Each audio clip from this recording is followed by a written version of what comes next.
Good evening, my fellow Americans, in the pursuit of our capitalistic dreams, as it were.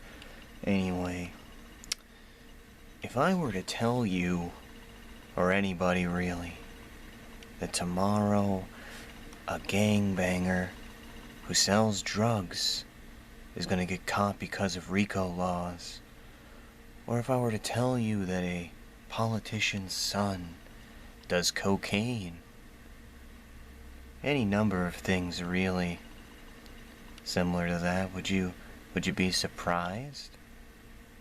Would you be enamored at the prospect that public officials, people like you and me, could possibly be corrupt?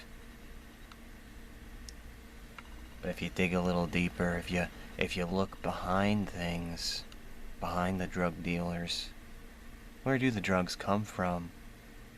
Well, that's when people start really losing their mind, isn't it?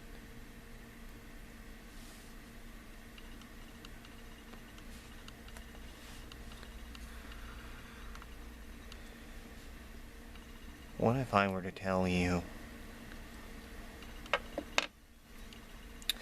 that there is a very intricate, a very, well, organized, it would have to be, wouldn't it, group of people at the top, and the things are compartmentalized in such a way that the people at the bottom, even if they don't realize they're part of the system, are useful nonetheless. Remember Contras? It was Reagan, right? Reagan administration. The government said, how do we make more money? We want to do things. We want to make stuff happen. But if we use taxpayer money, that has to be accounted for, right? Has to be on the books. So what happens? Well, they start facilitating the drug trade. Start shipping a bunch of drugs into the United States. Our own government. Oh my. I wonder, how does someone sell those drugs like the government? And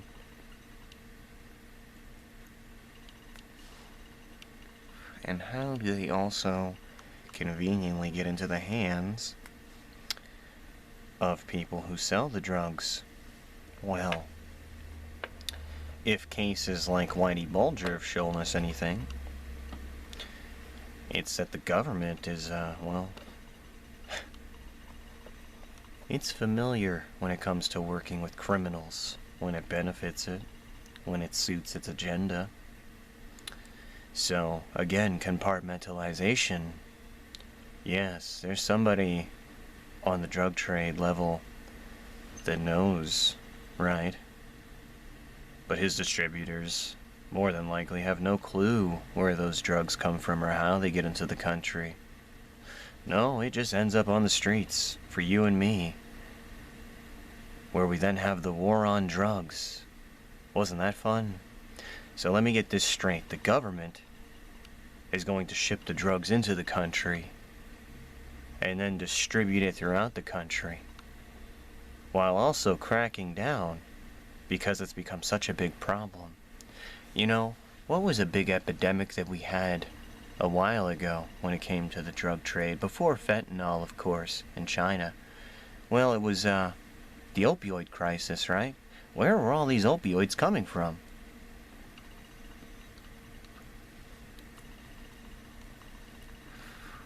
Well, here's a crazy thought, right?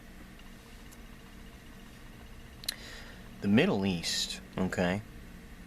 There were a lot of areas in the Middle East that the U.S. was very interested in destabilizing, in a lot of regime change. Now, this was all on the books and planned. You can look it up for yourself. Well, before 9/11 happened. So regardless of what your opinion on 9/11 is, whether you think it was orchestrated as a false flag operation, right? If you're unfamiliar with the term false flag operation, it tends to be something akin to like what Hitler did back in the day, you know, burn down this records building or whatever, and dressed as dead Polish soldier up, as a dead Jew, I'm sorry, as a Polish soldier, and, well, hey, we gotta go get Poland, right? Well, regardless of how it happened, it was a perfect excuse for us to get involved in the Middle East, and we've been over there ever since, haven't we? It's just one area after another, isn't it?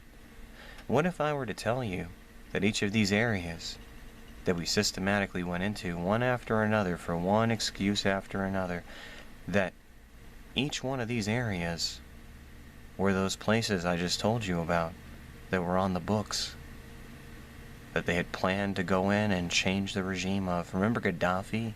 They tried to assassinate Gaddafi back in the day, and it was a failed assassination.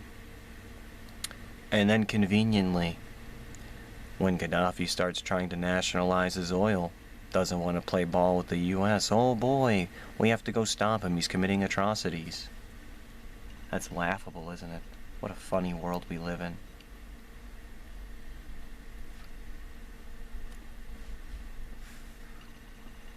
Anyway, back on point, the opioid crisis, oh my. Did you know, back in the day, the U.S. was looking at the Middle East just like every other country was, because that's the grand chessboard, if you didn't know. They were looking at the Middle East, and they were saying to themselves, how do we prevent Russia from getting a lot of resources and power over there? We have to create some sort of group or organization of guerrilla fighters that can do combat, urban combat over there, right? That are familiar with the territory. Controlled opposition. That's another fun thing the government likes to do. So, remember Al-Qaeda? Remember Osama bin Laden? Well, Osama bin Laden was a CIA tactician. He had come to the U.S. at least on 2 separate occasions for training, under the guise of Tim Osmond. You can look that up as well.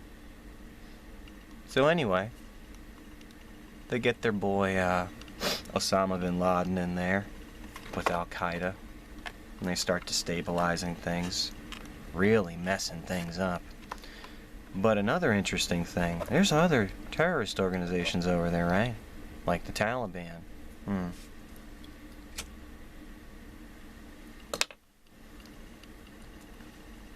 Like I said, my friends, right? Other countries look just like the U.S. does. Hey, how can we get our slice? So I think it was the Taliban that was made by British intelligence, right? MI6. Anyway, regardless, it's rather interesting. There was this Fox News, I know, local news and all that, or mainstream media. But anyway, back when they were a little bit more honest, they had sent a reporter over there to the Middle East to talk to the U.S. soldiers. Because, you see, as we were pushing out people, right, in the name of fighting terrorism, we were then also having U.S. soldiers protect and maintain and essentially provide so that they could help to grow the poppy fields. Are you familiar with poppies? Poppy fields? Opioids? And now we've come full circle to the opioid crisis, where they have to, I'm sure, crack down on something here or there, whatever it may be. Problem, reaction, solution. They will create the problem. They will wait for the reaction. And they will give you a predetermined solution to that problem. And I guarantee you, just like the war on drugs or the war on terror, whatever the next war may be, well, I guarantee you they had a hand in it. And let's be honest with ourselves, America. My fellow Americans, let's be honest. We already know that the government is full of clowns. So would you vote me in? Isn't it about time the government's a little bit more honest?